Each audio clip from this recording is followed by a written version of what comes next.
Do you ever feel like you're faking it? That you are a phony without real substance? If so, then this is imposter phenomenon. I agree.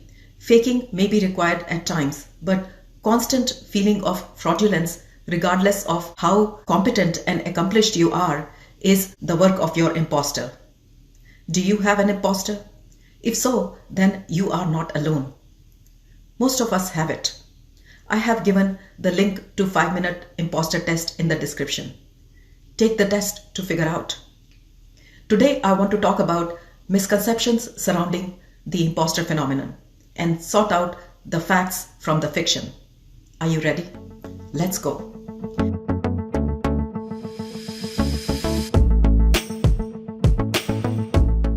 In the last decade or so, there has been a lot of awareness about imposter phenomenon.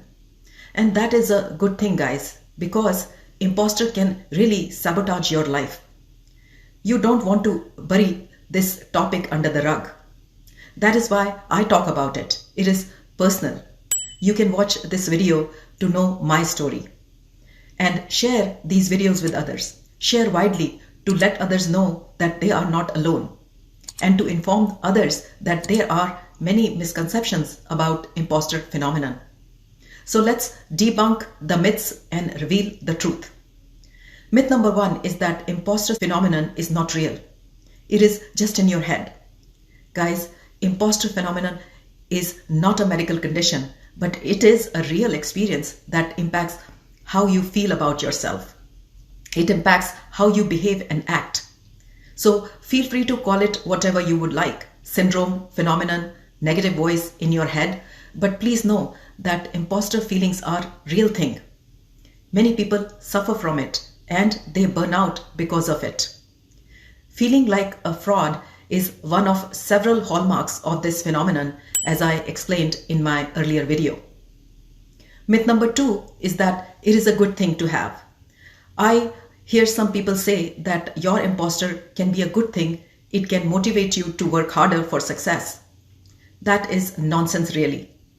Do you know the negative impact of imposterism on mental health? Research indicates that persistent feeling of inadequacy, fear of being exposed as a fraud, and self-doubt associated with imposter phenomenon can lead to stress, anxiety, and burnout. Here is this 2020 article that explored imposterism in medical students. The article points out significant association between imposterism and mental health, including low self-esteem, burnout, depression, anxiety, and stress. I know that in my profession, in the field of medicine, we deal with human life, and the pressure of performing perfectly with no room to make mistakes can create real anxiety and fear. Myth number 3 is that men do not suffer from imposter feelings. I know from my experience with coaching men that this is bogus. This misconception may arise from societal stereotyping, where women often feel less competent, especially in areas like math, science, and leadership. In fact, Clance and Imes, who initially coined the term imposter, believed it would be more prevalent in women. But research indicates that the incidence of imposterism is very, very similar between men and women. Studies also suggest that men and women with imposter feelings respond very differently. You know, guys, men don't talk about it. Instead, they avoid situations that trigger these feelings. This is their protective mechanism that also bolsters their self-confidence, their self-esteem. On the other hand, women stay in situations causing imposter feelings and try to fight those situations and overcome imposterism. A well-known BBC TV presenter, Sir Michael Parkinson, struggled with imposter phenomenon. You know, guys, he interviewed iconic figures like Victoria and David Beckham and Muhammad Ali throughout his career. Yet, he admitted to feelings of imposterism, self-doubt.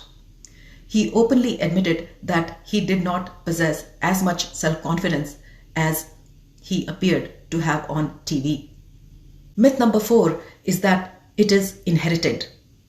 Guys, this is a false notion. No one is born with it. You were not born with it. There is no gene called imposter gene. Our social and institutional conditions play a big role in shaping our idea of self-worth. It is a cultural phenomenon. It is more prevalent in biased, toxic cultures. To address this issue, we must create culture for women and people of color that address systemic bias and racism. The incidence of imposterism is high in my field, the medical field. I know this because I work with many students and residents and physicians who show some signs here and there. There is no way so many of us have inherited it. Our culture and society have a major role to play. Myth number 5 is that it occurs in people who are less confident and less successful. In fact, the opposite is true. It is mostly seen in high-achieving, smart, intelligent, and successful people. Did you know that the celebrated poet and author Maya Angelou struggled with imposter phenomenon despite her monumental achievements? She received numerous awards, including the Presidential Medal of Freedom. Yet, in her memoir, I Know Why the Caged Birds Sing, she felt like she did not deserve her success. She feared being exposed as an imposter and questioned her own ability. I say it with great humility. I am smart and intelligent, but I have felt like an imposter at times. Myth number 6 is that it will never go away. This is absolutely rubbish. Is there anything you cannot handle, guys? Do you realize how many hugely successful people, both men and women, have built amazing careers while managing these feelings? You have the power to cultivate strategies to not only manage but significantly diminish and eliminate the impact of this issue. I've had the privilege of witnessing incredible transformations in the people I coach. It has been a profoundly satisfying and empowering aspect of my coaching practice. That's why I'm in this business, guys. Friends, winning is not about the cards you hold. It is about learning to play the game. While people can do a lot to help themselves in overcoming imposter feelings, it is important to remember that our system, our culture, our society play a significant part in fueling these feelings. We need to acknowledge this issue and take steps to mitigate it. So guys, we have busted the myths and we now know the truth. Imposter phenomenon is real. Both men and women have these feelings. Many successful people have it. There is no genetic link. There is nothing wrong with you if you have these feelings. Societal and familial conditioning contribute to it.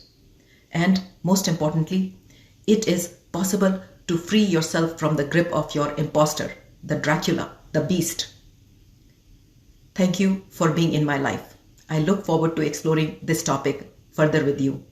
In my upcoming videos, I will talk about the factors that contribute to imposterism and how you can release yourself from the grip of your imposter.